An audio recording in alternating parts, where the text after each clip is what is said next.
sobre morfologia da língua portuguesa, hoje eu quero tratar um pouco sobre desinências número pessoais, especificamente aquela de segunda pessoa do singular, né?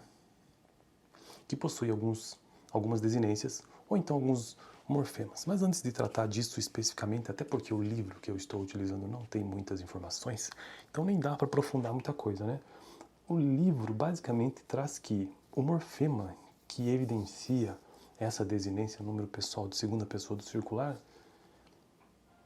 é marcado pelo morfema STE, ou seja, ST.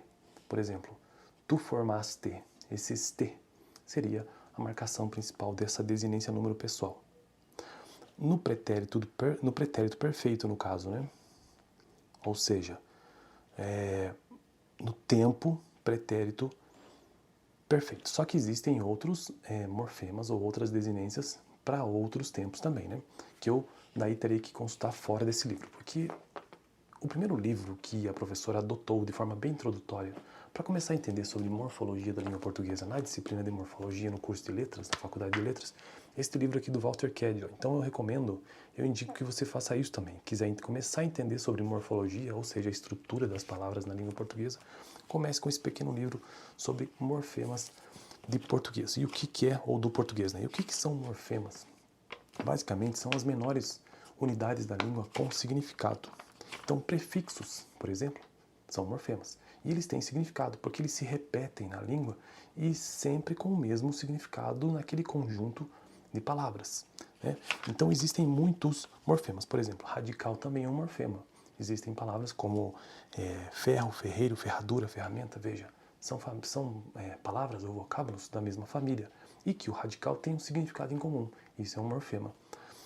Prefixos, como já disse, sufixos também, e desinências, finalmente. Então, desinências são morfemas terminais de palavras variáveis. Então, são morfemas que vão aparecer somente no final de uma palavra, sempre no final de uma palavra, e apenas em palavras variáveis, porque a língua portuguesa apresenta palavras que são variáveis e palavras que são invariáveis.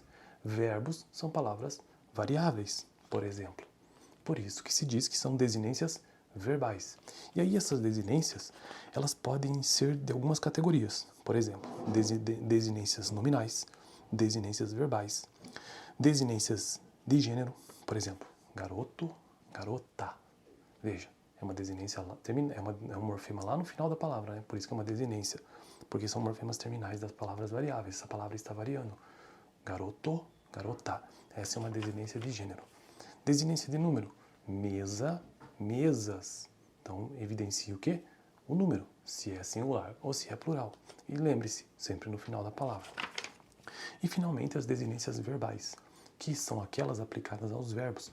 É uma categoria, é um conjunto de palavras que são variáveis e que essas desinências estão sempre no final do verbo. E aí existem dois tipos de desinências verbais, as que exprimem modo e tempo, conhecidas como modo-temporais. Então, desinências modo-temporais, por exemplo, presente do indicativo. O modo aqui é o indicativo. O indicativo é um modo do verbo que indica que aquilo está acontecendo, entre os vários significados. É basicamente isso. E temporais porque é o tempo, né? Então, tempo presente, tempo passado e tempo futuro. Então, desinências modo-temporais, presente do indicativo, pretérito imperfeito do indicativo, pretérito perfeito do indicativo, pretérito mais que perfeito do indicativo, futuro do presente do indicativo, futuro do pretérito do indicativo. Para cada um desses modos, e para cada aliás, o modo é único aqui no caso indicativo, mas para cada um desses tempos existe um morfema, existe uma desinência verbal específica. Por exemplo, pretérito imperfeito. A desinência na primeira conjugação é vá. Pretérito perfeito é um morfema zero, mas que se for na terceira pessoa do plural, é marcado pelo morfema ra. Futuro do presente é marcado pelo morfema ra também. Futuro do pretérito é marcado pelo morfema ria. Então, você faria. Esse iria é um morfema. E aí existe o subjuntivo, formas de verbo nominais também. E, finalmente, as desinências número pessoais, que elas indicam o quê? Elas indicam número, singular, plural, e pessoa, né?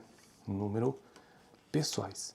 E aí elas podem ser categorizadas em primeira, segunda e terceira pessoa do singular, primeira, segunda e terceira pessoa do plural.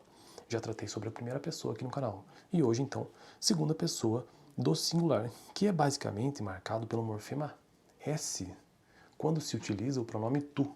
Então é segunda pessoa do singular, né? Eu, tu, ele, nós, ele, ela, nós, vós, eles, né? Então eu, tu.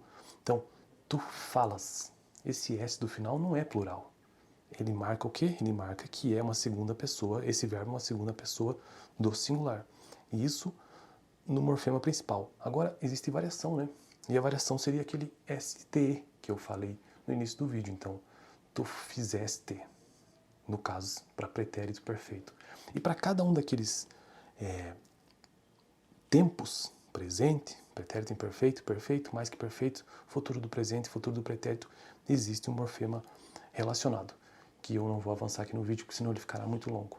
Mas existe sim para cada pessoa, na desinência número pessoal, existe o seu equivalente também no tempo, né? Presente, passado e futuro.